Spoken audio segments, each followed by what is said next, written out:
Hello, YouTube. Well, we got a few things done today. Did a little bit more cleaning. As you can see, the valve 6 is tucked back in the corner here. That way it'll have a nice clear shot towards the rest of the shop or the man cavern. But because I went and bought 31 gallons of diesel fuel, yes, I use gallons just for my American friends, I knew that something good was going to happen today. My good friend Dave came out and helped me make this happen. I have been running this all day. It's not even cold here right now, but I've had so much fun running and testing the wood stove. We do need to get a few more blocks to get the proper height, but the wood stove is hooked up and running. Granted, still needs a few more tweaks, a little bit higher on the blocks, so on and such forth, but it's working, it's running. So under the worst circumstance, I can still get a few things done. Still need to do a little bit more cleaning in here. Obviously, that shelf needs to be cut down, cleaned off, moved around, set up. But feeling pretty good, going in the right direction. And I wish I could tell you more, except maybe I'll make another video on it. But I was watching, I don't know if anyone else watches Prepper Nurse 1, but he was talking about a law that was passed in Canada, and I did some research. I couldn't find anything on it dealing with home self-defense. In my research trying to find this new law that was passed that he was talking about, I did discover that in Canada, which I kind of already knew, home self-defense were screwed. Especially in Ontario, they actually made several points about, well, you're better off to defend yourself in Alberta. Here in Ontario, they basically will screw you over. But anyways, guys, I was super excited about having the wood stove in, and I did watch a video from Praxis Prepper where he had an oven on his wood stove in normal house, and we were talking back and forth about some of the specs of this wood stove, this oven that sits on top of his wood stove. Super excited about it.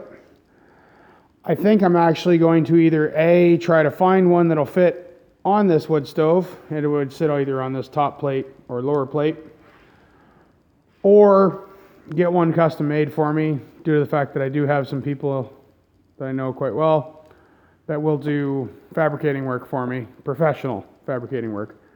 So maybe one day, just like Praxis, I'll be making a lasagna on my wood stove out here.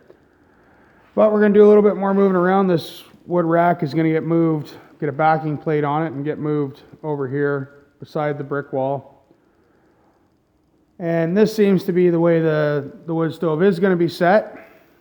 I did have a lot of people telling me to turn it 180 degrees. And as you can see, there's a reason I am not turning it that way. For lack of a better term, this was built a while ago, but there's a little dais and, for lack of a better term, shrine towards my old man who passed away a few years ago. And that's how it's going to sit.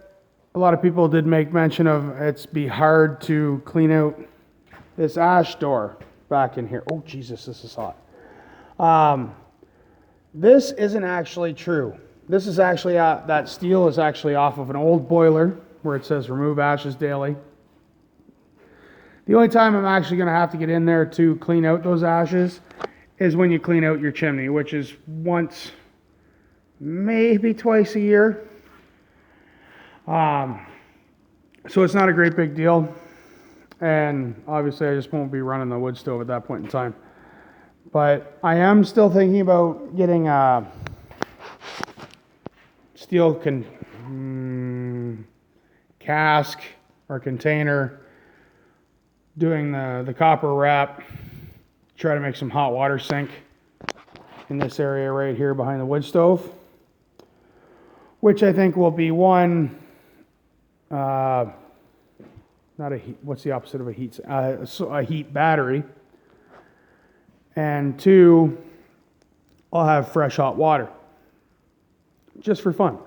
So I'm going to do some figuring on that, guys, but I thought you'd get a kick out of the fact that now I've got 2 working wood stoves on the property, and not one of them are in my house. One day I might get my hippie liberal wife in on this. No, I'm just kidding. She's not that bad. And on another note, anyone who's been watching me for a while with my wife's concussion, she was doing super great. She was coming along wonderfully until, and again, dark humorously enough, she got hit by a car door. Not her fault this time. My eldest daughter opened a car door into her head. So hopefully we're not back to square one, but I'm thinking we're probably back to square 2 or 3. So it's unfortunate, but I'll keep you guys posted. And thanks for watching, guys. Have a good night. Bye.